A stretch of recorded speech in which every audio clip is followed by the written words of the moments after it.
Ben Kochman, Post. Hey, thanks for doing this. Your office was the office that had been prosecuting Jeffrey Epstein before he died in custody. I have not read your detention memo yet. It's the first thing I'm going to do after this ends. But does the memo address, or is your office concerned with Combs's safety in custody, given what happened with Epstein? So we are concerned with anyone's safety whenever they are detained prior to trial. It's part of our obligations to keep people safe as well.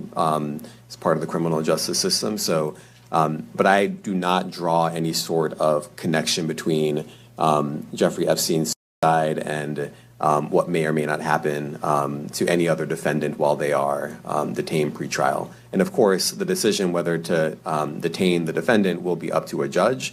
Our position is that pretrial detention is warranted under the law and based on the facts of this case, and I'll leave it at that. The world will begin to recognize that black men are fully capable of greatness soon because we are worth it. I am a black man who is full of integrity. Yo, what's up? Back here with another quick one, little update, and this is on another update for the Diddy case and everything that's going on. So I noticed a few things that's going on with the Diddy case. I'm not a reporter, I'm not a journalist, I'm just speaking on what I've seen. And if y'all seen my past videos, y'all know how I pretty much feel about what's going on with a lot of the stuff. But there's been new stuff coming out, and one of the things I find interesting is that if you don't know about the Epstein files and the case and all of that stuff, this DA who's prosecuting Diddy is the same DA that is prosecuting Diddy. Maybe I said that wrong. The same DA that prosecuted Epstein is the same DA that is prosecuting Diddy. So I was like, wow, that's crazy. And reportedly is right now, they saying he's on suicide watch. And the place that they sent him, which is lawyers, is trying to get him moved to another facility, because apparently this facility is like horrible, inhumane, and all of this type of stuff. It shouldn't even be open type of stuff from what I've been hearing. And I think they said this was the same place that they did send Epstein. I was like, you know what? I may have said it in my last video, but if y'all not paying attention to what's going on, something wrong with you. Because if he has this footage and evidence of all these elites, not just entertainers and rappers, but people in Fortune 500 companies and all of this is why they're going after Diddy. And it's interesting that 50 made a statement on EWL talking about his situation and everything. Everything was fine. He was getting like 60 mil a year, and from the spirits, Ciroc and all of that, from the company that owns that brand. But as soon as he started doing his tequila, which I've tasted tequila, it was okay. It wasn't all that. It needed to be twerked a little bit, in my point, because I think I bought it maybe once or twice, and I was like, it's okay, but it wasn't all that. So once he started speaking out against that, 50 was saying that, like, hey, we just not the people who you think we are. We're tied into real big government people and all of this other stuff. So they made their call, and he pretty much said, once this went into a abuse case, now it's into a trafficking case. How they setting him up with it and everything that's going on with that. And I did think about that. You know, his trouble started when he started going after about the liquor brand and everything, the issues he was having. I was like, that's a coincidence. Then Cassie came out and all of that stuff. It was weird. It was like all that stuff just came out.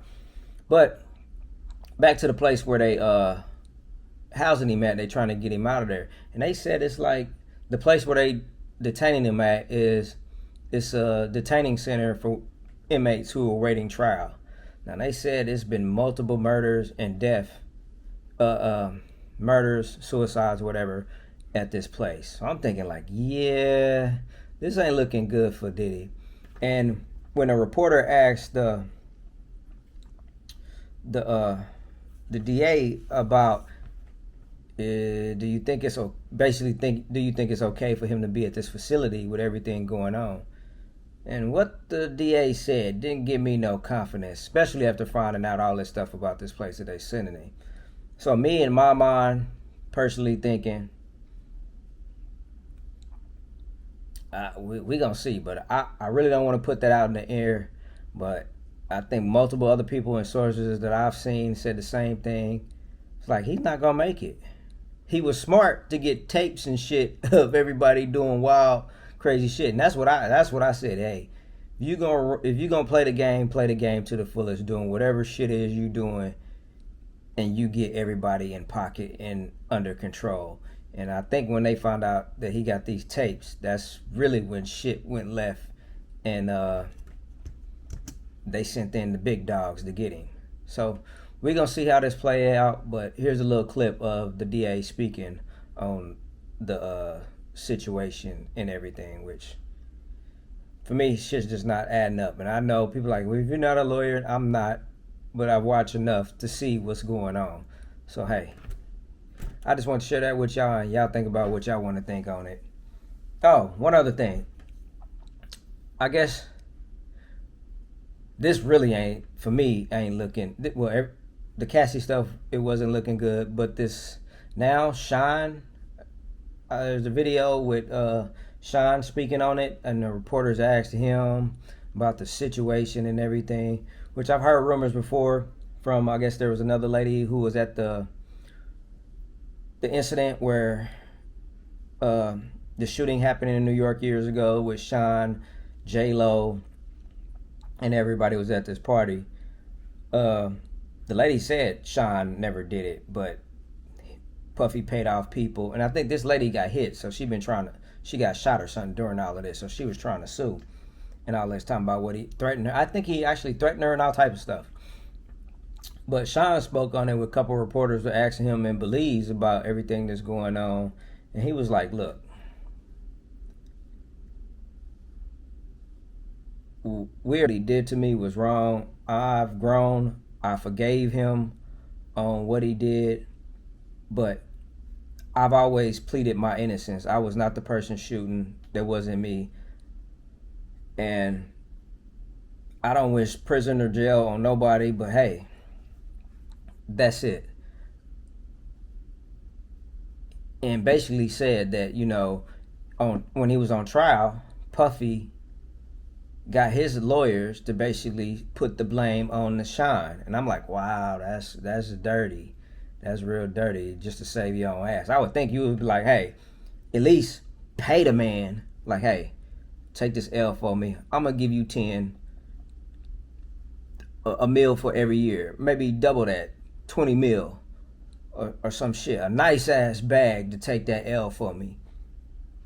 But he didn't do that. He just threw the blame on him and left the man for dead from what it sounded like.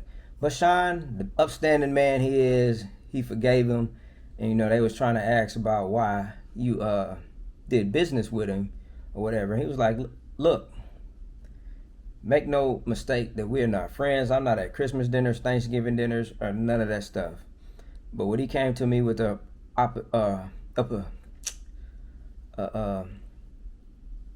proposition to get money into Belize for schools and fun and do a lot of stuff, I took it for what it was, just that. Now, in my mind as a person, I'm thinking like, okay, maybe that my wife, well, really my wife was thinking like, you know, maybe he was feeling guilt. That's why he came to him about that and decided to do that with the money. And he also could have been like, you know what, let me see if I can get him under pocket like I've been getting everybody else type shit and maybe use him. But Sean was smart enough to handle that situation the way he did. Like I said, I would have took the money also and put it in to the community of what I was doing from where I grew up at, and I respected Sean on that decision. But he was like, hey, we not friends, we not none of that. I did that, and the reporter asked him, have you ever been to his parties? He laughed like, look, I ain't got nothing to do with that. I don't know nothing about his business like that. That is nothing we was never in. And I think they were only together short, maybe a year, under a year, when all of that took place. So I find that crazy that Sean, I have to call you right back. I find that crazy that Sean, which he, like I said, he always said that, and stuff been coming out more and more about that incident, and he didn't have nothing to do with it but got blamed for it. But on the other note, I'm thinking like, okay, so J-Lo was there. So you mean to tell me J-Lo was there?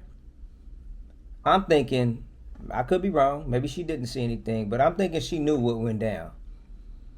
So if J-Lo knew what went down and didn't speak up for him, she just let him get locked the fuck up.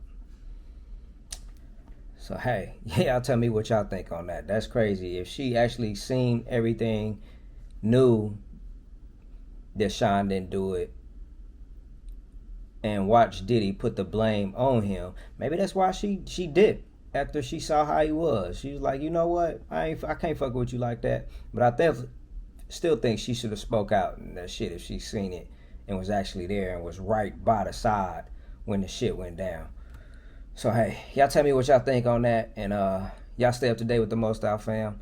And Mr. Mo Style here, hit that thumbs up, hit that notification bell, and subscribe to the channel so we can keep getting these numbers up and keep moving and grooving. You dig? All right, peace.